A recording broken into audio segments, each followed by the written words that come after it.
In this second session, we will talk about coffee. And whoever the foreign visitors come to South Korea these days, what they realize is there are so many cafes almost everywhere, and sometimes two cafes side by side or across the street.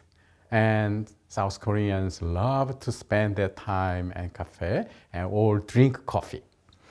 Of course, coffee, it was not originated from South Korea, and it became popularized, especially with the arrival of US military personnel after the Pacific War.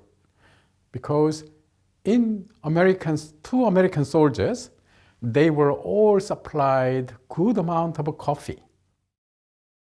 And as you see in this image, on the top left, the American GI, the soldier, is enjoying his big cup of coffee. And it says that with this big cup of coffee, I'm ready for battle. Okay? So as American soldiers love coffee so much, and on another image on the right at top, you see that a Korean boy is serving coffee to American soldiers, possibly at Yongsan US base here in Seoul.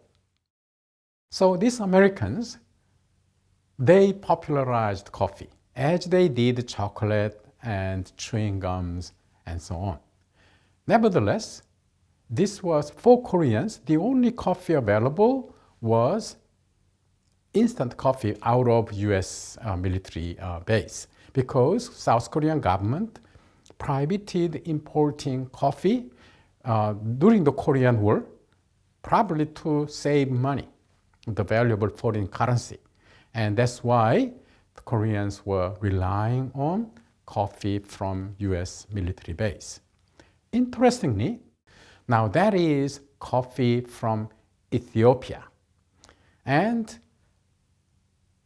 in that image, you see that an Ethiopian old soldier saluting, and now he was the part of Ethiopian military who were sent to Korea during the Korean War.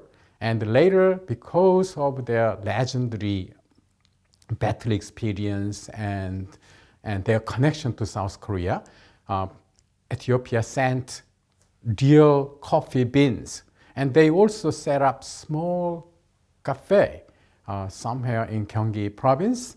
And so today, now South Korea is richer, and some people try to help these Ethiopians. So they are selling this Kangnu coffee. And Kangnu was the name of the regiment, Ethiopian regiment, legendary. They fought so well, and they were the ones who never lost any soldier's body during the Korean War in Korean soil, because always they collected their colleagues killed in the battle and sent them back to Ethiopia.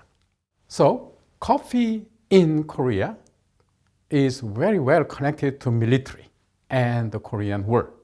But of course, coffee was there already during colonial period, or even before colonial period, that King Gojong loved coffee.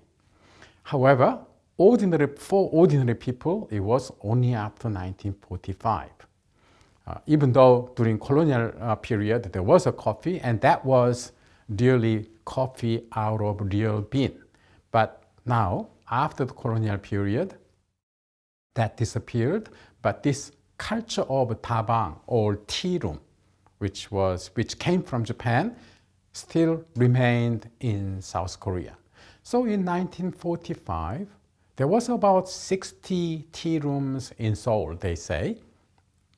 And probably they were continuously existing from the colonial period. But within next 15 years, the number grew, and there was about 200 by the end of 1950s in Seoul. And then by the end of 1960s, that number 7 times grew, and there were about 1,400 tea rooms in Seoul. And as a nationwide, there were about 3,600 tea rooms. In this image, you see that top right, you see inside of what it looks like a tabang. And in tabang, people come and take a rest, drink coffee, meet people, and often they date. And also there was a music. So it was a nice place for people to spend.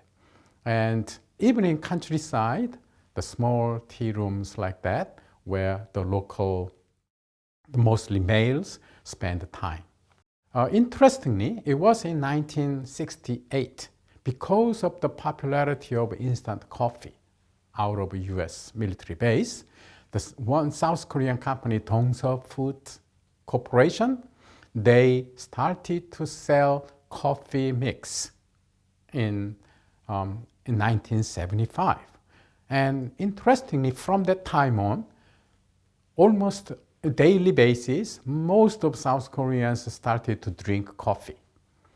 And that was helped by the vending machine, the coffee vending machine, which was available almost everywhere throughout the country.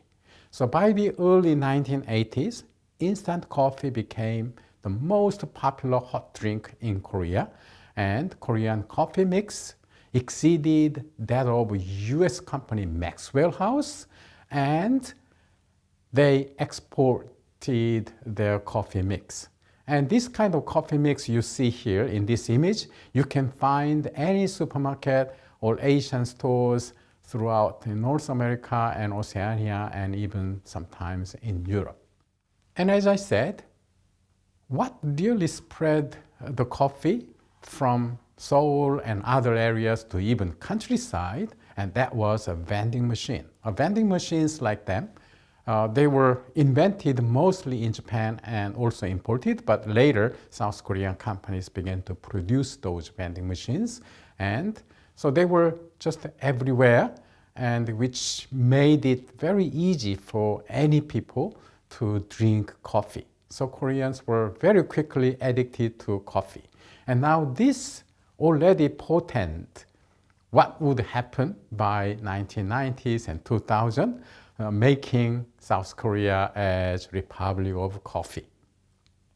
And these vending machines were found virtually everywhere, including university campus and hospitals and railway stations and so on. And so Koreans dearly were addicted to coffee. However, this era was slowly ending by the end of the 1980s, because then 1987, South Korean government also allowed importation of real coffee beans to South Korea. And so slowly, real bean coffee was replacing the old instant coffee. And by year 2000, especially after the opening of Starbucks, the first Starbucks opened in front of Ewha Women's University in Seoul in 1999, and other South Korean cafes also began to sell real bean coffee. And in the 2000s, the number of coffee shops continued to grow, and now they say there are more than 25 cafes in Seoul alone. And now South Korea deserves the title of Coffee Republic of Korea. So in this image, you see a typical the interior of a cafe that you see in Seoul frequently, virtually everywhere. And so it is very clean and bright and quite cozy, and they sell all kinds of coffee. And in our next session, the third section, we will talk about the advent of Western fast food chain to South Korea, also in the middle of 1980s.